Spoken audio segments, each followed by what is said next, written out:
जितना भव्य अयोध्या धाम, उससे भी सुंदर और दिव्य श्री राम। बाल स्वरूप में रामलला का दिव्य और भव्य स्वरूप। 22 जनवरी 2024 वो दिन जब 500 साल के इंतजार के बाद रामलला की प्राण प्रतिष्ठा भव्य और दिव्य मंदिर में हुई। तब से मूल स्थान पर विराजमान है रामलला। प्राण प्रतिष्ठा के दिन से रामलला रोज नई पोशाक ग्रहण कर रहे हैं। ये पोशाक रोजाना फ्लाइट के जरिए दिल्ली से अयोध्या पहुंचती है।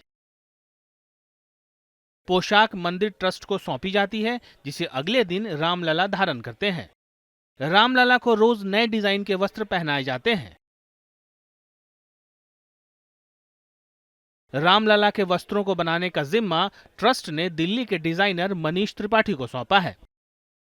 रामलला का प्राण प्रतिष्ठा हुआ, उसमें आपने डिजाइन किया और उस दिन से आज तक नए नए डिजाइन बनाते हैं आप। क्या इसमें खास होता है, कैसे संभव हो पाता है? देखिए, ये सौभाग्य है, परम सौभाग्य है कि भगवान के वस्त्र को डिज़ाइन करने का ये सौभाग्य मिला हुआ है। और हम सब निमित्त मात्र हैं, भगवान हमसे कराते हैं और या भगवान हमसे करवा रहे हैं। ये हमारा सौभाग्य है, उनकी कृपा है। और भगवान की डिज़ाइनिंग के पीछे एक सबसे बड़ा उद्देश्य ये है कि राजा राम है, प्रभु श्री राम ब्रह्मांड के पूरे राजा हैं।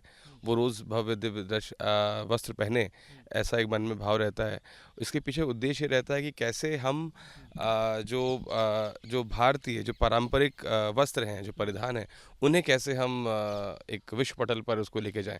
आज प्रभु श्री राम के चरणों में अर्पण करने के बाद प्रभु श्री राम को जब हम वो पहना लेते हैं, तब कहीं हमें लगता है कि वो जो हमारी धरोहर, हमारे देश की जो धरोहर, जो सालों से हमारे आर्टिजन्स ने, बुनकरों ने, हमारे जो कला, जो भी इस डोमेन से लोग जुड़े हुए लोग हैं, उन्हें संभाल के रखी हुई है। आज उन पारंपरिक परिधानों को, चाहे वो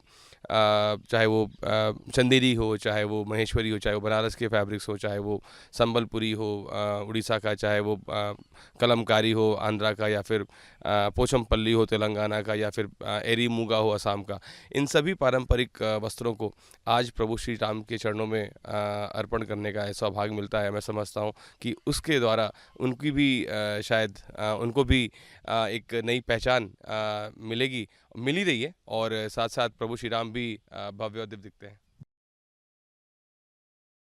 रामलला के वस्त्रों को तैयार करने में 10 लोगों की टीम हमेशा जुटी रहती है। रोज नए कपड़े तैयार किए जाते हैं। वस्त्रों की डिजाइन अलग टीम करती है, वहीं कपड़ों की बुनाई के लिए अलग टीम है। डिजाइन में सिर्फ वैष्णव चिन्हों का ही इस्तेमाल किया जाता है, जिनमें शंख, चक्र, गदा, पद्म अहम है।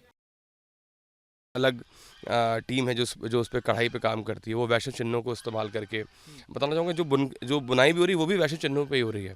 वैष्णव चिन्ह जो हैं, शंख, चक्र, गदा, मयूर, पद्म, इन्हीं चिन्हों के आसपास, इन्हीं को ही एलाबरेट करके, इन्हीं को एक्सप्लोर करके हम नए नए पैटर्न्स तैयार कर रहे हैं, और वो बुनाई में और साथ ही साथ कढ़ाई में उसका इस्तेमाल हो रहा है। उसके बाद जो सामान्यतः जो सिलाई पे होता है, तो सिलाई के लिए डेली, क्योंकि हमारी जो टीम है वो हमने बहुत ही एक कंसोलिडेट, एक छोटी सी टीम रखी हुई है जो सिर्फ और सिर्फ इसी काम को कर रही है। और इसकी बहुत ज़्यादा फैलावट नहीं, क्योंकि जो काम है ये काम कोई मतलब कोई प्रोजेक्ट नहीं है, ये कोई ऐसा मतलब कोई कमर्शियल प्रोजेक्ट नहीं है, या कोई अलग विषय नहीं। ये विषय एक्चुअली तपस्या का है, ये पूजा का है, ये समर्पण का विषय है। तो जो हमारे श्रम साधक जो इसमें लगे हुए हैं, तो वो पूरी तन्मयता से इसमें लगे रहते हैं। दरअसल मनीष त्रिपाठी की टीम पिछले 3 सालों से श्री राम के परिधान बना रही है। उस दौरान पुराने विग्रह के वस्त्र बनाए जाते थे। अब रामलला की बाल अवस्था के विग्रह के वस्त्र तैयार किए जा रहे हैं। रामलला के वस्त्र डिजाइन करने के लिए डिजाइनर मनीष त्रिपाठी को ट्रस्ट की तरफ से दिशा निर्देश मिलते हैं। किस तरह के पोशाक बनाने हैं, मंदिर के नियमों का पालन करना है, पुजारी की सहमति, इन सब का ख्याल रखा जाता है। खास अवसरों के लिए विशेष वस्त्र तैयार किए जाते हैं। इस दौरान सोने चांदी के तारों से वस्त्र बनाए जाते हैं। भारतीय सांस्कृतिक परिधान और परंपराओं का पालन करके वस्त्रों को डिजाइन किया जाता है। जैसे अक्षय तृतीया का जो पोशाक था विशेष था, शिवरात्रि पे पोशाक विशेष था, नवरात्रि का पोशाक विशेष था।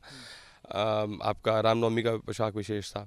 तो जो विशेष पोशाक हैं उनमें डेफिनेटली हम देखते हैं। उसके बाद प्लस जैसे मौसम के अनुसार, जैसे गर्मी पड़ी तो जब गर्मी आना शुरू हुई तो मार्च के एंड में करते करते हमने खादी के पोशाक भगवान को पहनाना शुरू कर दिए। उसके बाद हम लोग भगवान को चंदेरी, उसके पहले चंदेरी हम पहना रहे थे भगवान को, उसके पहले हम सिल्क पहना रहे थे, फिर अभी हम बिल्कुल सूती कॉटन मलमल भगवान को पहना रहे हैं। तो ये हमारा ये तय कर रखा है कि भगवान भी मौसम के हिसाब से भगवान को पोशाक हम पहनाएंगे। रामलला के वस्त्र तैयार करने में मौसम का भी खास ख्याल रखा जाता है। जैसे जैसे मौसम गर्म होना शुरू हुआ, टीम ने विशेष खादी वस्त्र डिजाइन करने शुरू कर दिए थे। कई मौकों पर सूती वेस्टर्न के साथ चिकनकारी के भी कपड़े धारण कराए गए हैं। Team news nation.